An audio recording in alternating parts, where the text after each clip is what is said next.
Hey everyone, I'm Mine, and this is set number 21246, the Deep Dark Battle from the LEGO Minecraft theme. This set contains 584 pieces, 2 minifigures, and 1 buildable Minecraft mob, and will retail for $64.99 in the US. This set does not officially release until January 1st, 2023, but it was sent to me early by the LEGO group through the LEGO Ambassador Network, but all opinions expressed in this video are my own. If you guys missed, I've already posted quite a few early reviews for a bunch of other 2023 LEGO Minecraft sets, as well as 2023 sets from other LEGO themes, so go check out the channel if any of that's something you're interested in, and there'll be more coming over the next few days. But with all that being said, let's get on to this review. So here's the Deep Dark Battle, and I don't know about you guys, but personally this was one of the 2023 LEGO Minecraft sets I was most excited for. Just because it's a biome we've never gotten in LEGO form before, the Deep Dark just has really cool vibes to it in general, and it just looked to be a really unique build. Now this was not included in the initial package of early LEGO that Lan sent to me, however apparently they meant to include it and then just sort of forgot, so then they shipped it out separately a little bit after the fact, so thank you very much LEGO Ambassador Network, I do appreciate that. But yeah, I'm really glad that they did, because of the 4 sets that I've covered so far, this one probably is my favorite. So let's take a look at each part of the build. So we'll start at the front where we just have lots of large flat terrain. You can see it's made up of both stone and sculk blocks. The floor is meant to be made out of sculk veins and actual sculk blocks. Then there's 2 sculk shriekers included, as well as 2 sculk sensors, and 2 sculk catalysts. There's just a ton of room to post figures here too, which makes me really happy to see, because a lot of times in LEGO Minecraft sets they try to cram in as much as possible, which is good, it's always nice to have more detail, but this set feels detailed while also being very flat and open, which is a very nice thing to see. This allows you to post tons of figures in here, including the Warden, which we'll take a look at in a moment, and because the Warden is so big, I appreciate that the set actually accommodates for him, rather than just being something you're supposed to play with off to the side. Because yeah, there's tons of room here. It's more than you just pose the Warden in here, you can actually have him walk around, and that's very nice to see. But yeah, you can see at the front there's a few jumper pieces, one of them has a soulfire torch on it, simple build that I'm sure you guys have all seen before. Then there's what I assume is meant to be like stone stairs, and that gets you just up one more block to this platform up here, and on this gray platform there's a lot more going on. So here are the 2 sculk shriekers. I'll remove one of them so you can see it up a little bit closer. It's built using 4 parts, 2 plates at the bottom,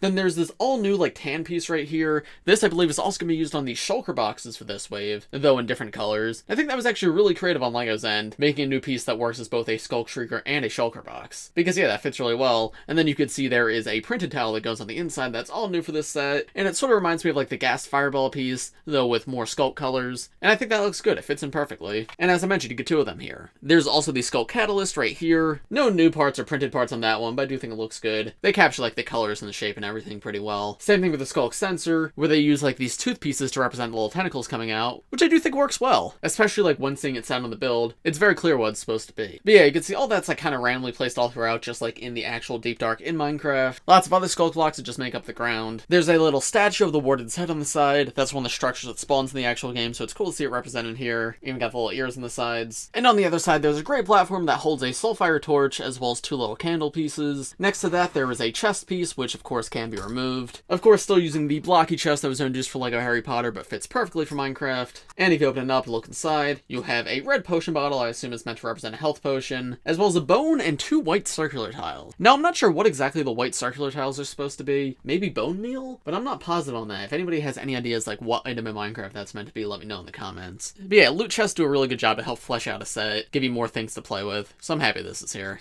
Then there's this like raised up stone platform in the back. You can see there's candles around the edges, as well as these little builds, which I assume are meant to be stone stairs. There's also a little knob on the side which can be turned, but we'll take a look at what that does in a moment. And then up at the very top you have like this altar with more candles, 2 of the blue soulfire pieces. These are very cool to see. I believe they came in 1 set last year, but the orange fire is definitely way more common, so I'm happy to see these coming in another set, and I'm glad to see you get 2 here. These of course work just like every other LEGO Minecraft fire piece, so you can place a minifigure inside to make it look like they're burning, and that does look quite cool. So of course you can very easily remove them and put them somewhere else if you wanted to. Other than that though, we just have some more sculk, jumper pieces, and lots of room to post figures. But now let me show you what the functionality with that knob is. Because you see, you're meant to load the Warden into the back, and then when you spin that knob, he sort of comes out of the ground. That's very cool. A really good representation of like how the Warden works in actual Minecraft, because obviously he burrows out of the ground and appears. So I guess the idea is one of the player characters accidentally sets off one of the sculk shriekers, and that causes the Warden to spawn out of the ground, and you can do it like this, like actually represent that spawning. That I genuinely think is a lot of fun. Very smooth, and he is hidden away well enough when he's in the ground. You can still kind of see him, like the frills on his head pop out a little bit, and so does like one arm, but it's not super obvious that he's there, so I think that's a pretty well incorporated play feature. If you want to see how it works on the other side, it's literally just these 2 jumper pieces, and when the knob spins, those get moved up, and of course you place the Warden's feet on there. And then finally out to the left, you have this little tower right here, which I do think looks good and has a really fun play feature with it. However, as a result of the play feature, it is very unstable. You can see the body of the tower is made to look like it's made of a bunch of different blocks. You have these gray and black blocks, as well as the melted blue and teal, which I assume is meant to represent Skulk. You do get a skeleton skull on the side, which is a nice inclusion, because these do actually spawn in the Deep Dark in actual Minecraft, so I'm very happy to see that's included here. And then you also have a block of TNT, so from that I'm sure you can guess what the play feature is. At the very top of the tower too, you have quite a bit of room, lots of studs. You can pose quite a few figures up there if you wanted, or the Warden, both fit. And there's how the tower looks around the back if you're curious. But now let me show you the play feature with this part of the build. If you push down this front black section right here, the entire tower will topple over. That is a lot of fun, and it's very satisfying to do. However, it is very easy to also accidentally do. Now, if you're like playing with this set on a table, and you're not like actively moving it around, that will be fine. It's not going to fall over on its own. But if you accidentally bump it, or if you start moving it too fast, that thing is very top heavy and will topple over, so it is just something you have to be aware of. If you're buying this set purely for the looks, you may want to customize that. Probably wouldn't be too hard to do. In fact, yeah, you'd probably only need 4 dark bluish gray 2x2s. And you could very easily like swap things around to make that work. But yeah, I just wanted to let you guys know, in its default form, it is a very fun and satisfying play feature, but it does unintentionally activate a lot of the time. Or even like for this review, there was a few times where I was looking at something over here and I just rest my hand right here and it just all toppled over. And once it starts falling, there's no saving it. So yeah, just something to be aware of. I would not call that negative this set because again, it is a very fun play feature and it's more unique than just these standard explosion features. You push down and one piece pops off. I do like that this actually crumbles into 4 different pieces. But now let me show you how to fix it. You basically take each of these pillars, place them on top of the studs like this. Of course, they don't actually snap in any way. They just sort of sit there loosely. And you just add all 4 on like that. And then that roof section is open underneath, so you can just place that on top of all the pillars. And there you go. Now the tower's all fixed up. However, you can see when I'm moving things around, that shakes quite a bit. So yeah, definitely something to be aware of. But you know what? I will activate it one more time just to show you how it looks with the Warden falling off of it, just because I think that's fun. All right, here we go. Okay, that was kind of anticlimactic. The Warden made the top bit a little bit too heavy.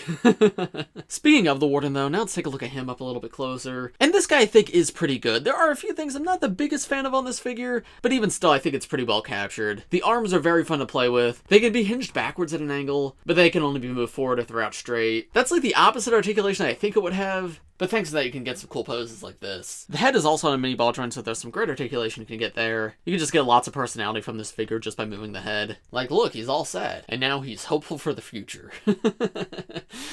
No, but in all seriousness, I do like the rate of articulation there. The prints here are pretty great too. Every like design you see in these are all prints, not stickers, because LEGO Minecraft doesn't use stickers. The chest is the same piece twice, just one's turned upside down. However, I think that works perfectly fine. Like, I don't see any issue with that. Fits the 1-inch chest perfectly. And then the mouth is pretty well done too. Captures like the pixelated feel from the actual game, while simplifying it a bit to fit the LEGO toy. The one part I'm not sure how I feel about is like the antennas on the head. The piece used for them, I think it's alright, but it's not perfect. I don't know how LEGO could have done it better, but yeah, I'm just not sure how I feel about that overall. And then around the back, it's not the prettiest, but if you wanted to, you probably could customize this to make it look a little nicer. Especially those tan pieces. I think just removing them would be an improvement, but that is what was there just like in the base form of this build, so I include that for the review. Oh, and I guess I didn't mention the legs yet, but the hips can be swiveled a full 360 degrees, and then the legs can move forward and back, so you can do any combination of things there. So yeah, there's a surprising amount of posability on this figure. It really does a great job like capturing his movements from the game. I'm pretty happy with this here. And then finally, to round things off for the Warden, here's how he looks like actually in the main terrain of the build. You can see, as I said, it fits him. He's definitely very big in the terrain, but that is kind of the point. Still though, there's tons of room to pose figures around him. So if you're like imagining a boss fight between the Warden and the player characters in the set,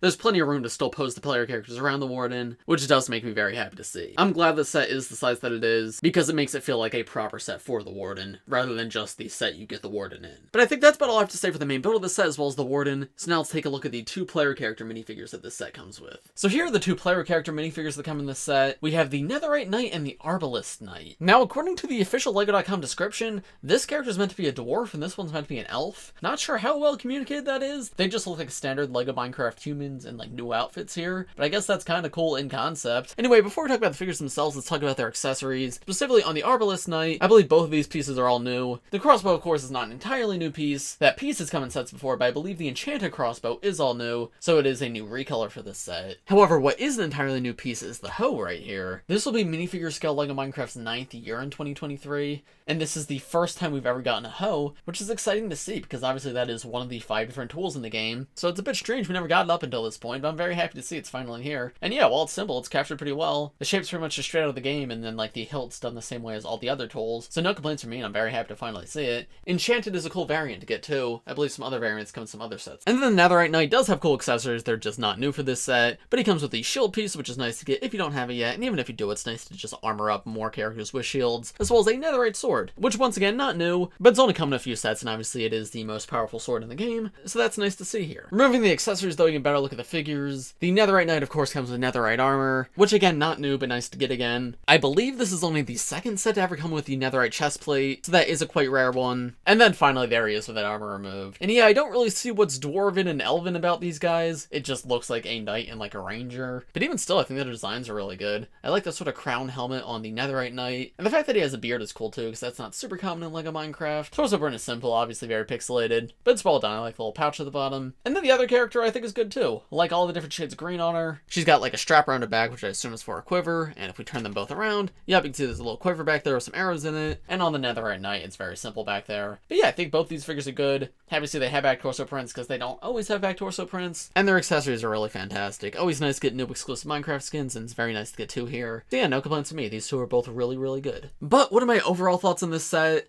I actually love this set. Of all the 2023 LEGO Minecraft sets that I've gotten so far, this is easily my favorite that I've reviewed yet. For one, I just think the size is awesome. Something I always wanted as a kid was just a big place to play with my minifigures, and that's why like base plates were so fun, because you could build stuff on top of it. I think this set does a really good job of like still remaining detailed, right? It doesn't feel plain, but also just having a ton of room to pose figures. There's tons of space for the Warden to be posed and walk around, as well as places to put tons of different minifigures. The two different play features in this set are fun. The Warden spawning one's like well incorporated and doesn't really take away from the main build. And then the one where the tower blows up I think is fun, but definitely detracts a little bit from the display aspect of the set. However, as I mentioned, that should be very easy to fix if you want to have this solely as a display set. But I think the actual play feature is fun if you're planning on using it. Warden itself, great new mob, probably going to be years until we get the Warden in another set. So if you want the Warden, this is probably going to be your one and only way to get it. And I think they did a great job with it. The only part I'm not really sure about is the frills at the top, but those could be customized if I found a better way to do them. And then the minifigure selection is good. I'm happy with both the ones we got here. The set could have maybe used a few more figures at the price that it's at, but I'm not sure what other figures would come in the set other than just more player characters. Speaking of the price, I think it's perfectly fine. The actual size of this set's fairly big, and there's a decent enough piece count. Should have probably been 60, yeah. But comparing this to like the Panda Haven from the same wave, this set's only $15 more than that one and feels significantly more substantial. Maybe it's just the type of sets I like, I don't know. But I do think the price is worth it, though as always, on sale is always better. So would I recommend this set? Yeah, 100%. If you're a fan of LEGO Minecraft, I highly recommend you pick this one up, because there's pretty much nothing but good here. Like, I don't really have any major criticism of this set, like how it could be done better. Like, my only criticisms are little things which are up to personal preference. There's nothing I can look at in this set and be like, yeah, that's bad. No, I think everything's mostly pretty well done here, so 100% I would recommend this set. But of course, those are just my thoughts. Let me know what you guys think of this set in the comments below. As I mentioned at the beginning of this video, I have a bunch of other early 2023 LEGO Minecraft reviews up on the channel right now, as well as Ninjago, LEGO City, LEGO Super Mario, and a bunch of other themes. And there will be more coming over to the channel in the next few days, so if any of that sounds like something you'd be interested in,